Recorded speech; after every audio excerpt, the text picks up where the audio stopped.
Welcome back to another segment of Behind the Scenes of the Waltons. Today I'm starting a new sort of weekend series where I'm going to be talking about various different things from the golden age of television. Things that are not specifically the Waltons, but certainly from that wonderful era of some of the best television ever made.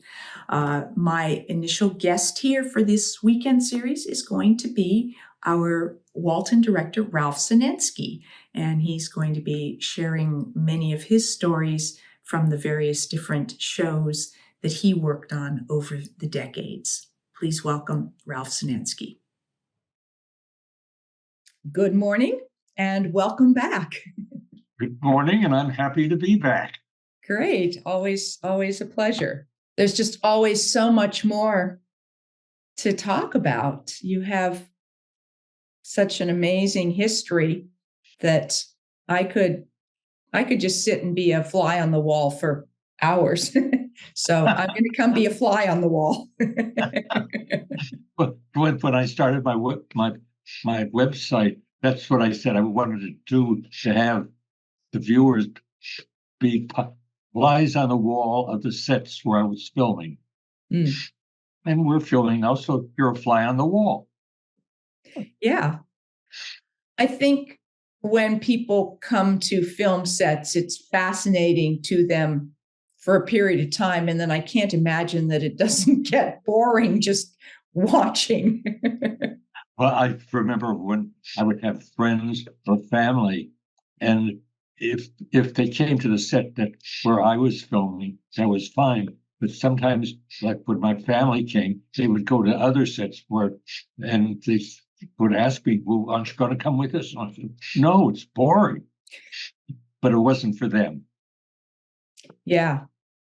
And I think it depends on what the project is, because as we know, television at least moves at a faster pace. So you're doing something different soon, but where you might spend days or more on a film on one scene would get old faster. I recently saw an interview with Meryl Streep where she addressed that very thing and she talked about filming, and she said that the one thing about filming a movie, the time. And I really think that performances can be better if you're going at a faster pace. You don't have those long lapses between. Yeah.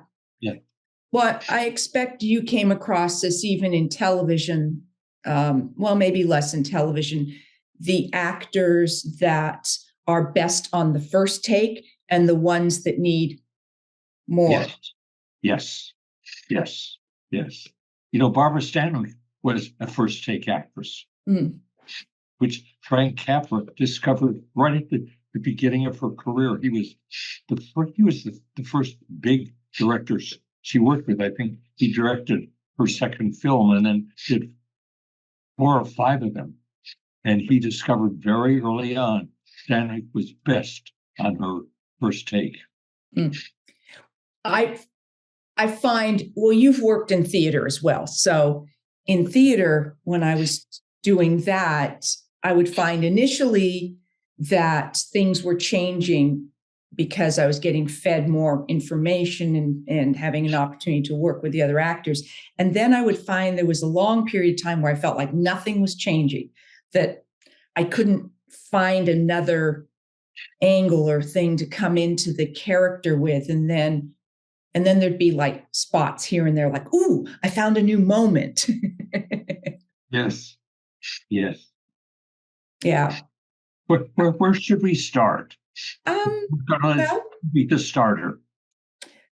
Since this is about the Waltons, why don't we start with the Waltons, and then we'll move into some other things. And if people aren't interested in anything besides the Waltons, they can tune out. And, for those who love whatever we talk about, they'll just get the treat of all the extra info. So one of the episodes that I felt that we didn't particularly touch on was the grandchild. Yes. The Grandchild was the first episode that I did without Richard. Hmm. And I found that there was something in the script that the way they did it, it didn't feel like a Waltons. Hmm. And I kind of know why now. But I mean, the fact that they brought in the other girl and the stolen baby, that was so plotty and out of another genre. And I've realized, I've thought that maybe why wouldn't it have been better if we just concentrated on Mary Ellen's pregnancy and let John Boy, Earl Hamner, talk about it throughout as that this is his first nephew, and maybe there could have been something in the pregnancy that became a problem rather than the problem of the stolen baby. So it's about Mary Ellen and John Boy could be actually in that case could have been commenting throughout as he was telling the story, as he was learning about it at a distance, and his feeling out of it and concerned because he couldn't be there. I think maybe that it was a good show to begin with, but like I say, it kind of didn't feel like a Waltons. Mm. And I think it struggled more over the later seasons. Episodes, I feel, were a little more inconsistent in that sense. I thought there were some beautiful episodes and some beautiful stories over the last 4 seasons, but there were those points where there was a feeling that they were reaching to somehow reinvent the wheel that didn't need to be reinvented. Absolutely. Absolutely. And there was another element in that show, and I've pondered whether or not to go into it. But it's fun, and I hope it will be taken in the best of intentions. And it kind of relates to the situation that you and I had earlier, the situation with you earlier on the conflict, where remember you didn't remember, but I remembered the morning that you didn't think you should climb the tree. Yeah, with the pigs, the wild pigs. And that was fine. I mean, you were in character, and you'd seen the adults making comments like that, and that was your attempt to be older. Mm. Well, what happened in The Grandchild, Jason got a substitute job to fill in playing piano at a burlesque house. And we picked the Mayfair Theater in Santa Monica. It was at the west end of Wilshire Boulevard. And it was a wonderful little theater. Sometimes it was a movie theater because I remember seeing Hello Dolly there.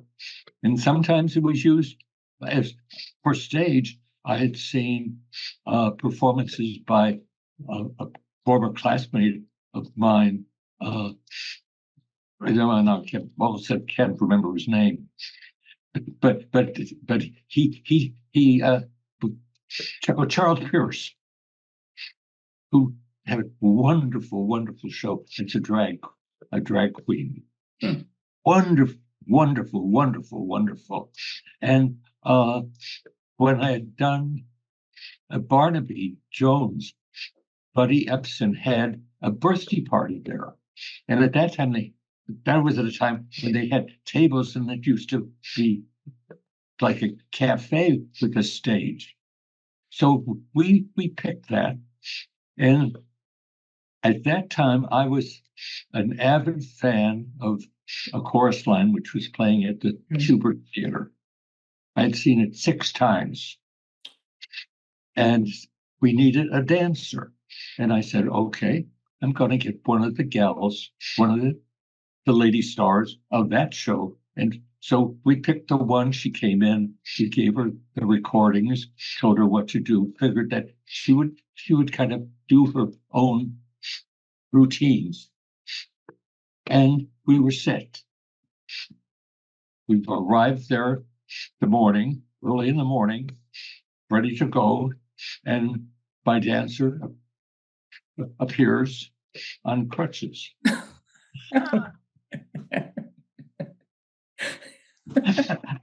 And naturally, I was a little concerned, and she assured me that she was going to be all right, and that the dancers tended to have that happen. During their performances, especially a show like that. So we started in, and things went swimmingly. I mean, she had her routines. We had the music, and it was just a fun day to do. And then there was an added, because we were there the whole day. A by story of that is that during that day, while we were there, and I didn't get to meet her, but our makeup man's sister came to visit the set. Debbie Reynolds was there. Wow. But I didn't get to meet her, but I knew she was there.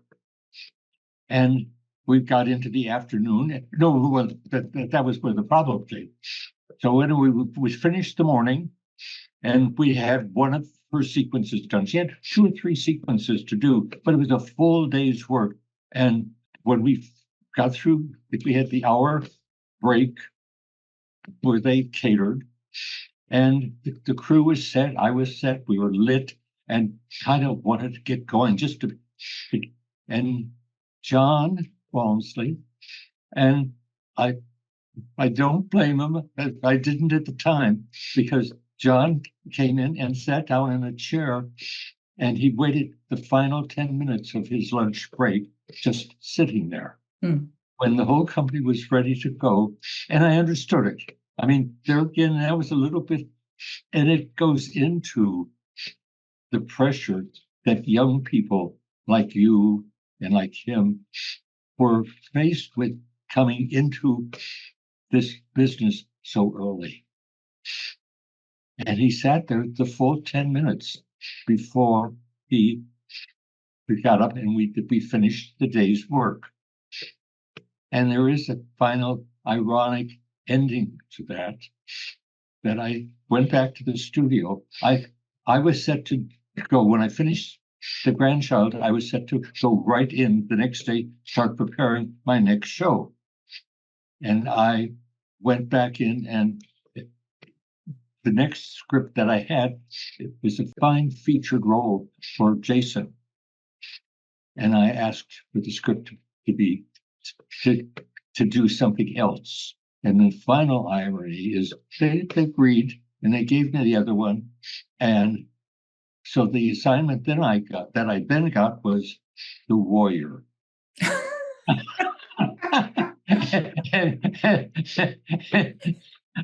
I know that's the funny story. So I hope when John Walmsley hears this, that Jason, please, you laugh too, because we're laughing about it, and it was just one of those things that happened because of his age and because of my frustration just with the pressures of television.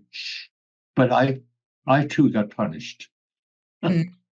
Well, I think that some of those things perhaps happened because, from our perspective, we felt that there were times where they were always pushing for another inch, another inch, another inch. Oh, and absolutely. Those moments where I think there was a little pushback on our part about, I never mind any of that, but I always like to feel that there is some appreciation on the other side and recognition that we're doing something that we don't need to do, but we're happy to do it. And then there's a point where we're not happy to do it because it's like, oh, well, then now we want this, and now we want this. And we felt as the children that we were frequently treated like, you just need to show up and do your job and shut up and don't cause trouble, and you're replaceable. We were always being told how replaceable we were. So it wasn't an environment always from certain elements, never Earl, but there were certain elements that would filter down, that would make us feel unappreciated and not valued. And whether it was a negotiating tactic when it came time to negotiate, well, you're replaceable, we don't need to give you a raise. Whatever it was, I think we hit those points of wanting to just push back in the little ways that we had available to us. And not that it was right, or the right way to do it, but growing pains, as you say, we were young. Thank you for joining me for this weekend series about the golden age of television. I'll see you next time. Thanks for watching.